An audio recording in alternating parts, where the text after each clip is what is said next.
Hey there, and welcome to Swimming with Sharks, a deep dive into customer ops. I'm your host, Kevin Dean of Manobyte, and I'm thrilled to have you join us for an exciting journey into the dynamic world of customer ops.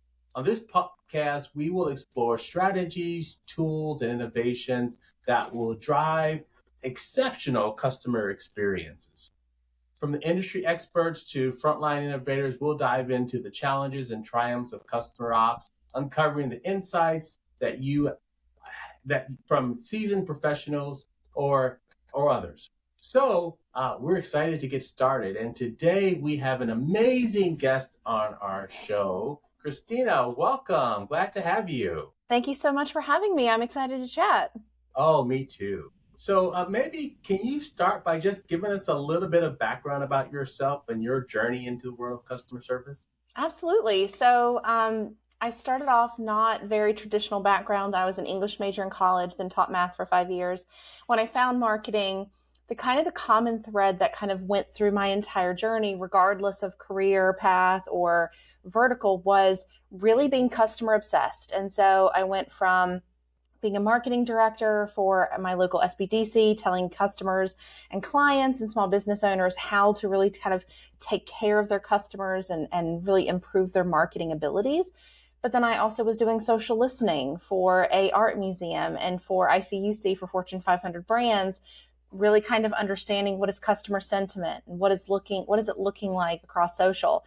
And then at HubSpot, I ran HubFans, which was an advocacy program, really kind of tailored to staying close to the customer and understanding what pain points they have and what matters to them and how can we really provide not just a good customer experience, but a great customer experience. And so now I'm a fractional chief customer officer and I work with startups and agencies doing the same thing, really being customer obsessed and making sure that they feel as close and connected to the customer as possible and they understand what's happening to them, good, bad, and indifferent. That's awesome. And you and I first connected at Yeah. HubSpot. So this Yeah. is really nice that we can have this conversation today. So could you tell me, just so that we can get to know you just a little bit better, can you share an interesting fact that people may not know about you? Yeah. So probably the most interesting fact is that I come from a long line of Anglophiles, and so my dad raised me on classic British television and movies, and so probably the best thing to think about is that I'm obsessed with like Hammer films, so Peter Cushing, Christopher Lee, like old school British stuff. If you follow me on Twitter, you'll know that I like Doctor Who and all of these other things. But I got to meet, because my dad was a nerd and Anglophile, we wound up meeting characters at different conventions and stuff. And so when I was like 4 years old, I got to meet James Doohan, who was Scotty from the original Star Trek. And I have a picture of him holding my Care Bear. So he probably like made my Care Bear a little bit better. He That is upgraded it. so awesome. That is Yeah, great. yeah, That's an amazing story. yeah. That's so cool. So when we think about customer service, customer experience, customer ops, what do you see as one of the biggest challenges facing those people in customer ops today? I think that probably the biggest challenge right now is the integration of AI into their work Mhm. because it should make it more personal. But right now, the way that the economy is working, they know they need to use AI into their jobs, but they're kind of like fearful. Not kind of, they are. They're fearful that they're going to be easily replaced by AI, and so we're seeing a lot of layoffs in the customer touching space. A lot of the frontline people are the ones that are getting laid off first. And so, which is really sad because that's where the customer relationship actually lives. Those are the people they're used to. That's their point of contact. That's the person that they reach out to when they don't want to talk to a bot. And so, as you're integrating AI into what you do, which you absolutely should, you should also be very protective of those frontline people because those are the people who your customers want to talk to when something's good, when something's bad, when they need something. And when you remove them for AI, you're removing a layer of that relationship, whether you realize it or not. And so that's a huge problem facing them, trying to get resources, trying to showcase that they essentially pay for themselves. A lot of people want to see customer service as a cost center when honestly it's the moat. It's protecting what you have because they are the ones that are taking care of your customers and making sure that they give them a reason to stay. Yeah, that's an awesome perspective. AI has a ton of value, Hmm. but without the customer in the middle, there's going to be challenges that businesses will face if they don't implement it successfully and if they don't do it the right way. Yeah. So, can you share an example of maybe what you have seen that works or people should be thinking about to kind of overcome these types of challenges?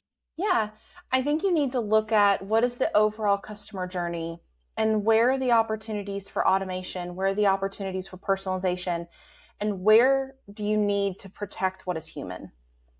We've all been at a certain situation where we were either like heavily angry or frustrated.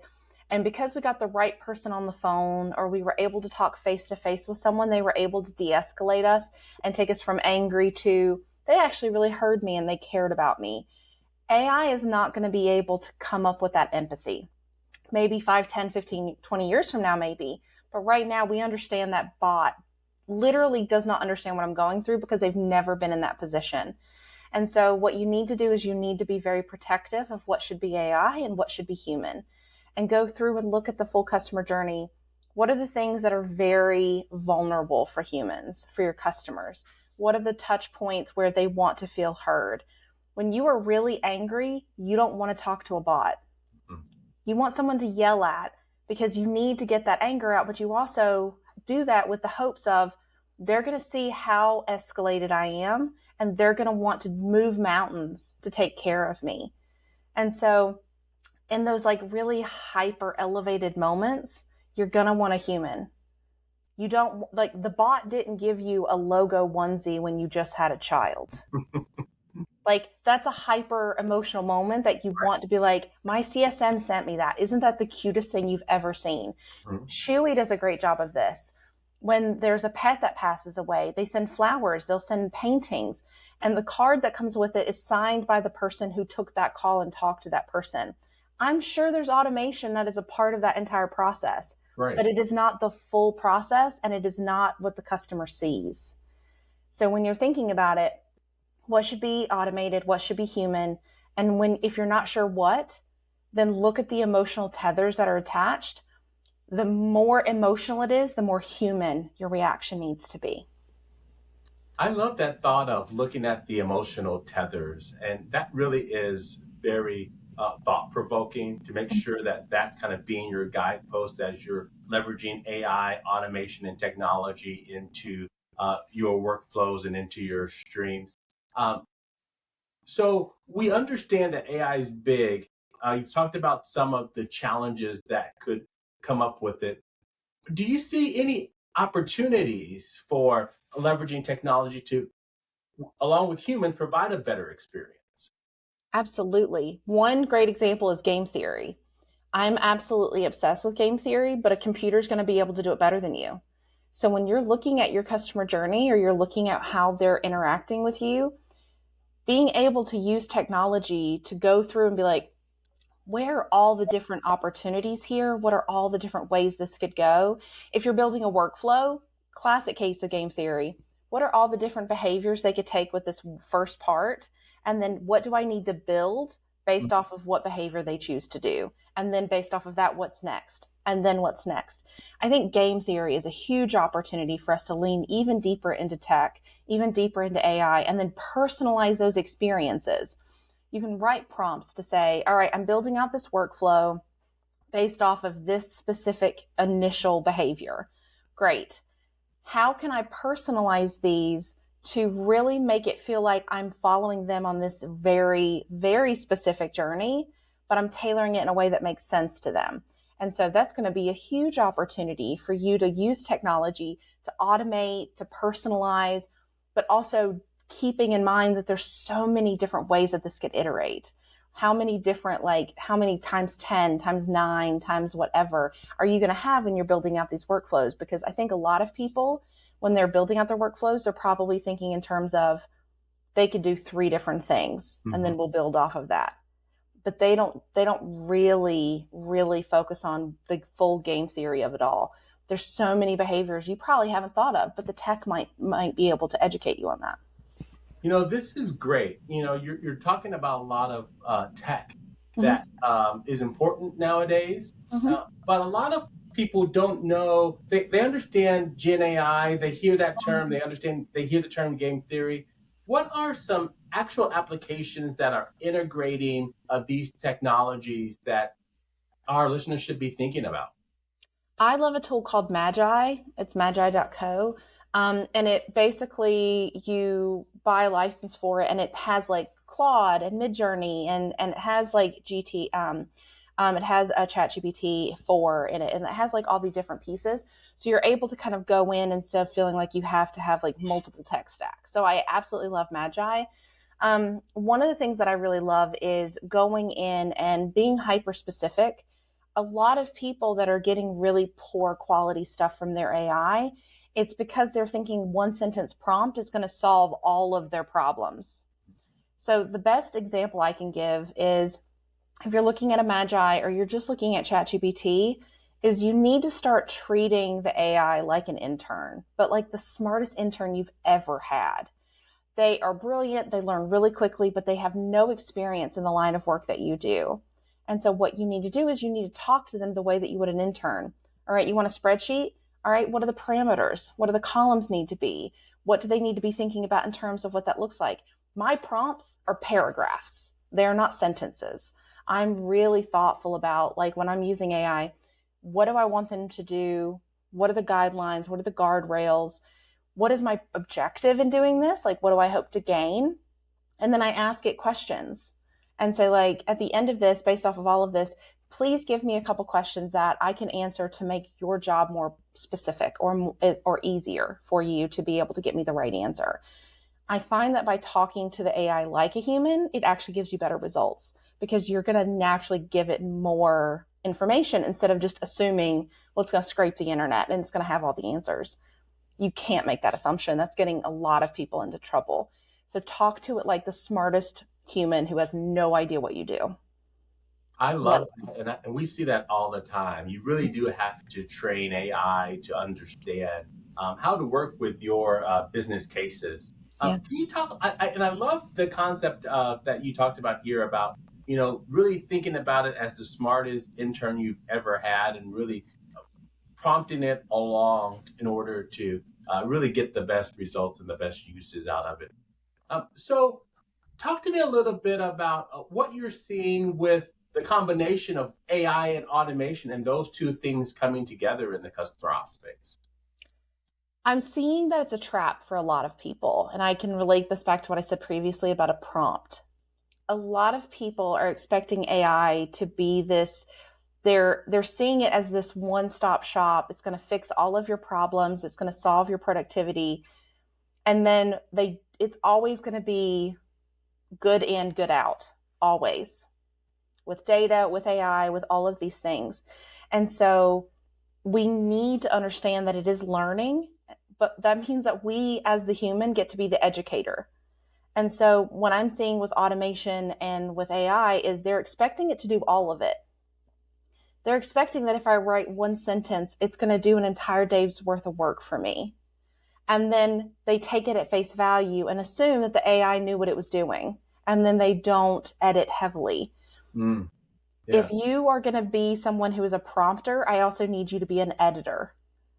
And so you need to have your red pen ready so that when it does give you something, you're able to thoughtfully say, all right, but I need you to rewrite this, but now I want you to remove this or include this, or this tone isn't right. It actually should read more like this, or this isn't applicable for this specific customer. In this case, we need to make sure that we are being hyper specific and focused on da da da.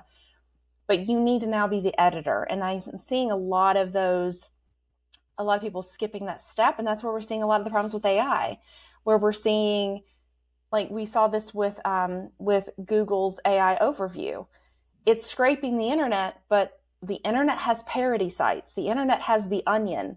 And so it's asking questions and it's pulling up specific things that are now coming directly from the Onion. The Onion's editor on Twitter was actually showing screenshots of like past Onion blogs with the AI overview stating, it was like, put glue on your cheese on your pizza to make it stick, or like you need to eat like small rocks a day, things like that. That's because someone is not editing. Mm-hmm. Someone is not babysitting the AI to make sure that it's not finding like you're not going to quote Monty Python and say that this is like more to Arthur. Like the like yes, there's a King Arthur, but that's not specifically from that. You know what I'm saying? And so you need to be the editor. And I think we're in such a rush to have AI do all the work that we're not being in a position to realize that that just evolves us into the editor. I need to now go through what the AI has popped out to me to say, like, is this accurate? Is this correct? It could be correct, but not be in line with the messaging that you want to offer. That's also something valid that you need to consider. And so if you're listening to this and you're like, yeah, I've been doing these prompts, how much are you having a red pen with you once it spits out something? Because you need to be like, that's where your new time is how can we make sure that we can improve this and then teach the AI to learn better, not just reject it. What's wrong with it? And that goes back to the intern. You're not just gonna be like, this is trash. How is it trash? How is it not what you were expecting? Why is it wrong? What does good look like? And I think that's another problem that we have with AI is I think a lot of people don't know what good looks like. So it's very binary of like, this will do or this isn't good enough. And then the AI is broken instead of you need to be that person that holds their hand that gets them to good.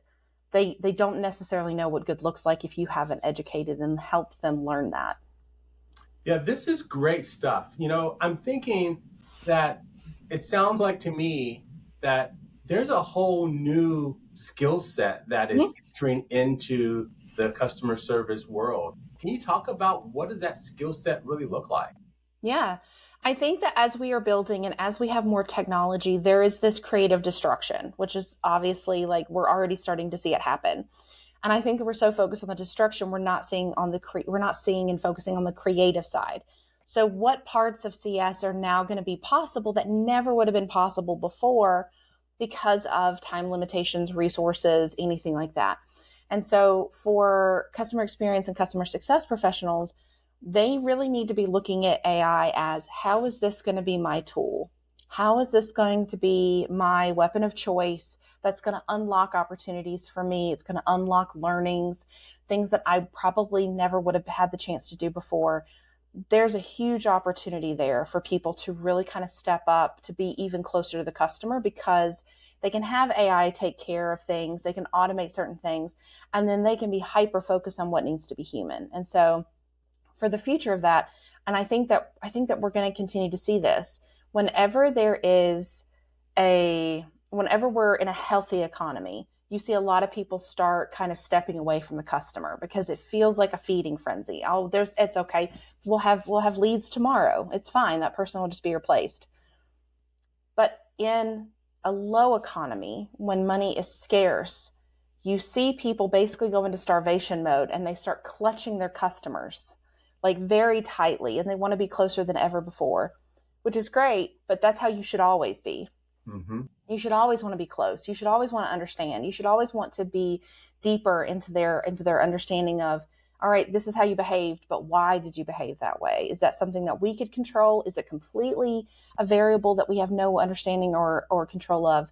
But you don't know that unless you're doing that. And so I'm hoping that CS professionals are using this time to really flex that muscle of what holding on to your customers looks like so that when the economy improves, they can still flex that muscle. They'll have that muscle very, very strong. And I think the AI should be essentially like Mjolnir. Thor's hammer, like how can it be the weapon? It's not what makes you special, but it does make you better. How can we utilize it to get our work to the next level? Yeah, I think it's definitely time right now for companies to power up and maintain that extra that strength that they're gaining right now for the long term. Yeah. So when you think about how tech is being used, especially AI in the customer service space, are you seeing it come from more of a top-down approach or more of a bottom-up approach? I'm honestly seeing it more from a bottom-up approach. Leadership wants AI used, but I don't think they understand exactly what that tactically looks like. And so they might have ideas, but it's a huge opportunity for the practitioners and the people in the trenches to utilize that, but to share their learnings up. And so I think it's a huge opportunity if you're in the customer experience space and you're utilizing AI to socialize what you're doing, especially if you're managing up, to really kind of educate them on what that actually looks like. Because no matter how low you are on the totem pole, you are in a powerful position because you understand the customer better than anybody else. You know, like face to face, you've talked to them, you know how they feel, good, bad, ugly, like you get them. But you need to create more visibility and socialize that information and how you're using AI to do that. And so I'm seeing it go up, but I'm not seeing it go up with the purpose that it should have. Like leaders should know exactly how AI is being used, not because they dictated it, but because they saw their people as experts in what they do and was like, our CSM team is amazing. This is how they use AI. And I trust them because I know that they're good at their job. And I know that they're good at the job because look at all these KPIs. Look at our customer retention rate. Things like that, I think I think there's a huge opportunity for leadership to really talk to those people. How are you using it? What does it look like? How is it helping you? What are you able to do with the time that that's freeing up for you? Is that more calls? Is that more customer interviews? Like, what does that look like? I think there's a huge opportunity for learnings and then also an opportunity for the bottom level practitioners to be able to really advocate for their work and advocate for, hey, this is what I'm doing currently, but with a few more resources, look at what else I could do. Like, look at all the different ways we could really tap into more customer insights. You know, we're seeing a lot of bottom up usage of AI as well. And we think it's great. It really is. But there's a lot of potential risk when you're taking a bottom up approach. Can you talk about some of the risks that maybe some of the executives maybe aren't aware of that could be out there for them? Yeah. Um, First off, there needs to be an understanding of what AI and technology is capable of, specifically with like IP. So you could have people who are under good judgment are using AI tools for their work. But depending on what AI tool they're using, that might be basically putting that information back into like the global learning model versus it being kept private. And so I think there's a huge opportunity for leadership to really have those tough conversations about here's how I'm not going to tell you how to use AI in your daily work, like specifically the tactics of it. What I am going to do is I'm going to empower you to be able to make good decisions based off of it. So here's the AI tools that we are interested in using because it's going to keep our IP information private. Here are the tools that we like because we know that it's going to be safe if it's there and it's not going to come out and things like that. I don't think that practitioners are using AI with the whole extent of this is going to do my work and I get to share company secrets and no one will know. Like that's not what's happening. No. But it does have the potential for it to seep out.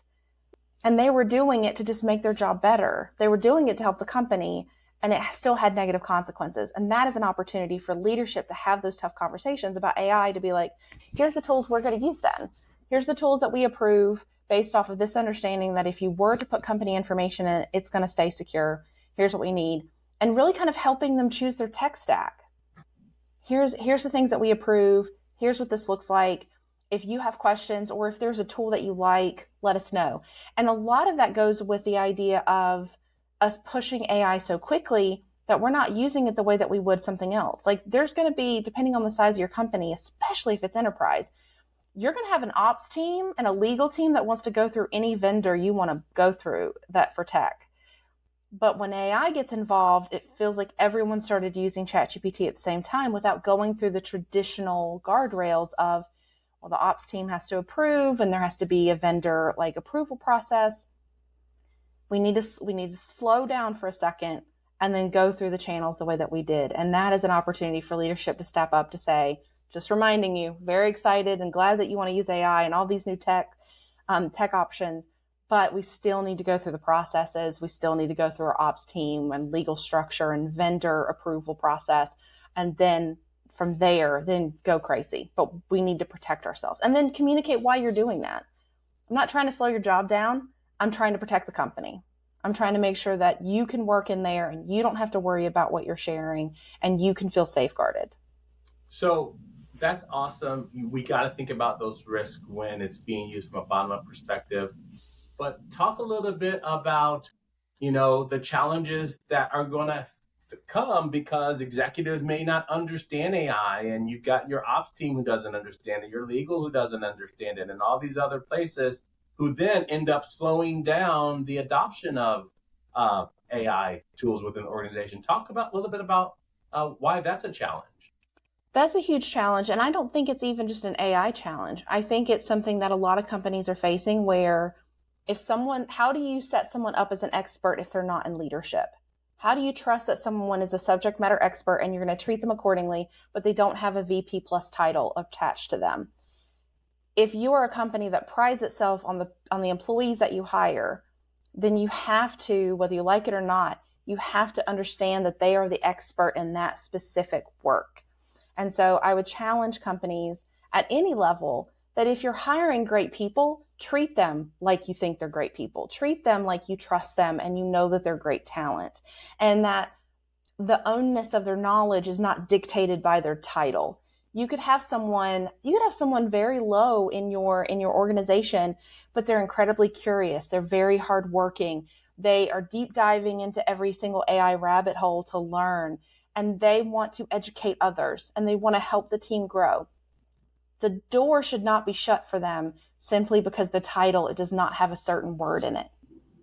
How can we elevate and empower those employees that if they want to be seen as subject matter experts or they are subject matter experts, that the company is going to provide them opportunities so that they can educate?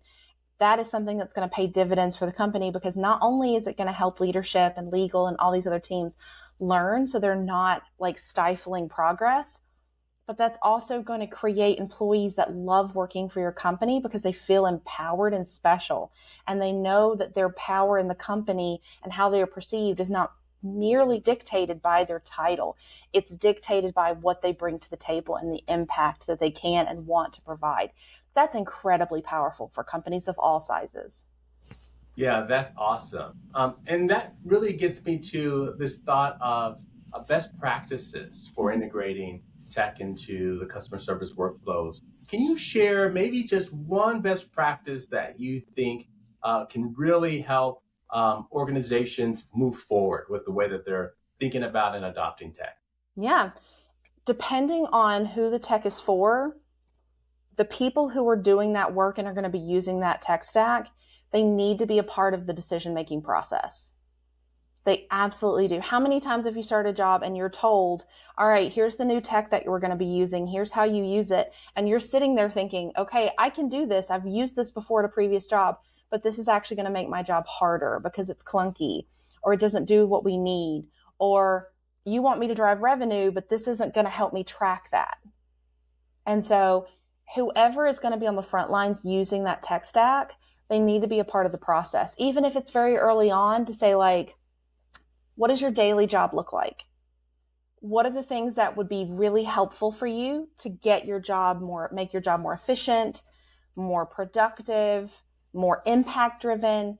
What are the KPIs you're looking at? What are the KPIs your manager is looking at to determine success? And then have that be a thoughtful part of the audit of what tech stack they need, instead of saying like, hey, we all signed up for this. It's great. Now you should go ahead and do it. You need those people to be able to tell you how they do their job. That is by far best practice. They need to be a part of the process. That is awesome. I love that. Being a part of the process is really going to help companies be much more successful as they move forward. So you've shared with us some amazing tips, some amazing thoughts. I know that our listeners are going to eat all of this up. Before we kind of wrap up here, can you tell me what is it that's exciting you most, other than AI? What are some things that you're seeing that are exciting you most in the world of customer ops? I'm seeing more and more CS and CX professionals find their voice. They're finding their voice on social. They're finding their voice in blogs. They're finding their voices in podcasts. They're speaking up for themselves and they're speaking up for their customers. And I absolutely adore that. I love that they're getting their voice and they're advocating for what they need as an industry, because that's honestly how it gets better. That's how you get improvement. One person asking for something, it's not going to move the needle. But when you have this collective group of voices that's starting to chant the same thing, you start seeing movement. And so I'm very excited about that. Oh, that's awesome. So if our leaders wanted to connect with you, how would they do it? I live on Twitter, for better or for worse. You can find me there at that Christina G. And then you can search for me on LinkedIn, and you can check out my website at pocketcco.com. Love it, love it, love it. Christina, this has been so amazing, so fun. Thank you for sharing all of your insights with our audience today, and we look forward to connecting with you again in the future. Thanks. Absolutely. We'll see you next time.